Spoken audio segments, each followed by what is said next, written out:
Getting charged with DUI is a game changer, but what if you get charged with DUI and you weren't under the influence of anything? Well, after Fox 17 News first reported about a minister who tested for no drugs or alcohol in his system, more viewers began reaching out to our very own Kelly Avellino.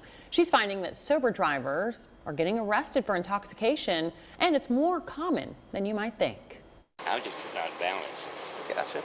Sir, I have not drank a thing. When I ran you through the field sobriety test, you failed. Each of these men charged with DUI in Middle Tennessee tested negative for both alcohol and drugs. What has this done to your life? It was the most stressful, most traumatic experience I've ever had. When Goodlettsville police pulled over elementary school teacher Jeff Adams for crossing out of his lane, he was eager to prove that he didn't have a drop of alcohol in his system. And he said, "You'll be glad to do a field sobriety test?" I said, "Sure," because I don't drink.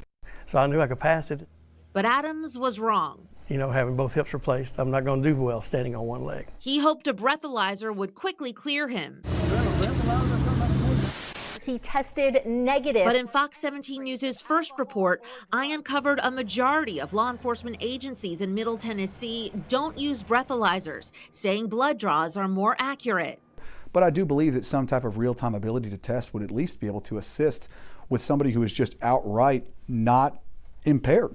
Rutherford County DUI defense attorney Scott Kimberly says while DUI enforcement is crucial, he believes officers need more training to pinpoint other factors that could cause a sober driver to fail a field test. They have difficulty walking for a completely legitimate medical purpose, but the officers don't inquire about that. For 76-year-old David Dutton, having vertigo sometimes affects his balance. And plus I'm old. Dutton did tell Rutherford Sheriff's deputies about the bulging disc in his back.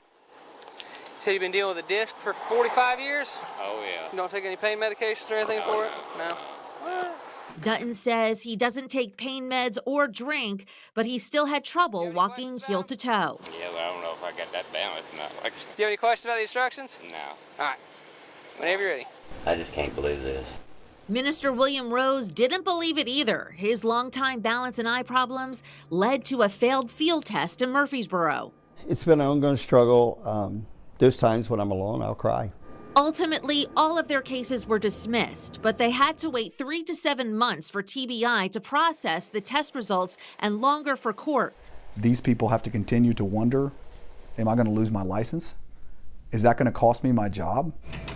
A TBI spokesperson tells Fox 17 that the current turnaround time for alcohol testing is about 3 weeks and 10 weeks for drugs. That's just over 3 months for both.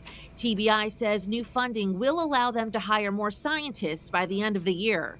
Now, each of these men had questionable field sobriety tests, which police will say is enough probable cause to warrant an arrest. I found out that the number of DUI cases in Tennessee getting totally dismissed is happening more often. In fact, court records show the same officer who arrested Jeff Adams had 2 other DUI cases dismissed last year. The Goodlettsville Police Department sent us a statement saying in part they regret the impact to Mr. Adams' life, but the officer made a good faith effort based on probable cause.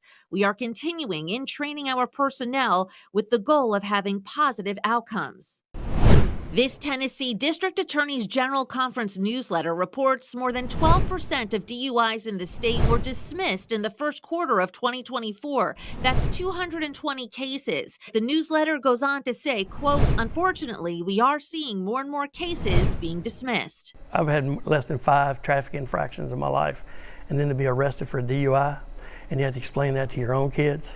All you have is your reputation, and they got smeared that morning. Have a seat in here again. A good tip, keep any medical documentation that will show that you have issues that could impact a field sobriety test in your glove compartment. I'm Kelly Avellino for Fox 17 News, your Code Red station.